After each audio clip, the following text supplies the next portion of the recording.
My topic and subject today is social media.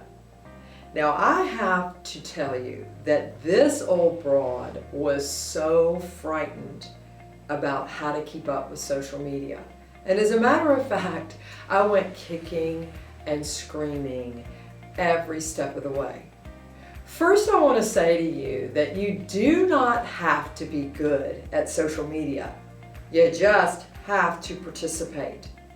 And I know from my own personal experience what it has done not only for my craft, but also for my student and for attracting guests in my salon.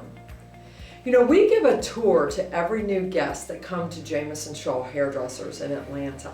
And I ask them this one question after they've been introduced to me as the salon owner. How did you find out about us? Or how did you hear about us?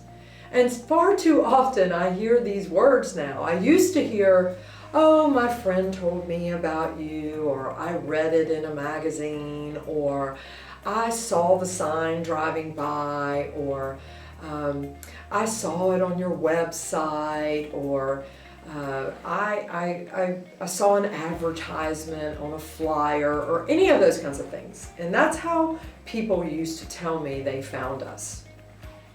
Or the big one, let's not forget, I saw someone's hair and I really liked it, and so I asked her where she got it done, the good old word of mouth. Well, the reality is that was a lot of work, and that was like fishing, and that was like putting your rod out there and hoping and praying that you were going to get somebody. Well, now when I get that tour and when that person comes to my chair, I ask them those questions. How did you hear about us? And you know what they say 9.5 times out of 10? I found you on Instagram. I found you on Facebook. I researched.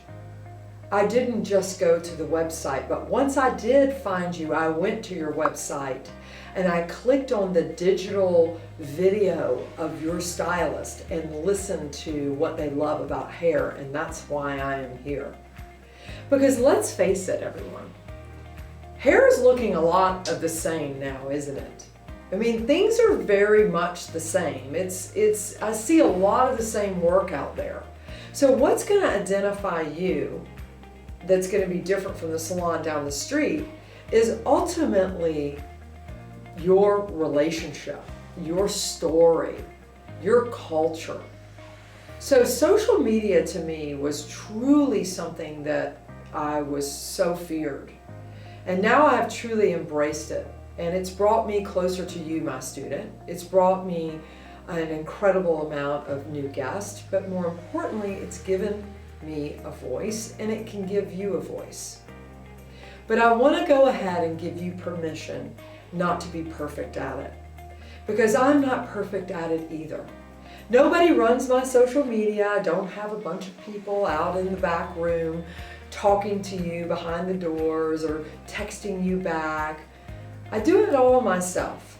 Yes, can I create a flyer through graphic design? Of course I can. Can I create a cool post to put up there? Of course I can. But ultimately, I'm pulling the trigger on everything that's going and is getting posted on my social media. But it's okay not to be perfect.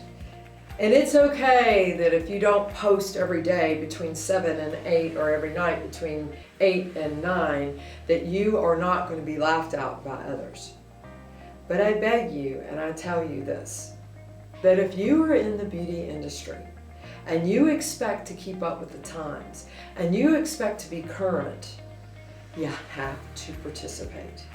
So you got to go out there and you got to learn how to be better. Take a course, go online, ask somebody, DM somebody, find out a way that you can become better, and don't be defeated by anything that is you think you're too old to do, because you can. I remember the very first time that I went to the Apple bar and I sat down and I got an education about my Apple computer. And I said to the guy teaching me, "Sir, why is it that my 12-year-old daughter knows how to run this computer better than I can, and I am her mother?" And you know what his words were? You know why, ma'am? It's because your 12-year-old daughter is not afraid of breaking the computer. You are. So quit being afraid that social media is going to break you, because I promise you, it won't. You got this. If this old broad can do it, so can you. Good luck.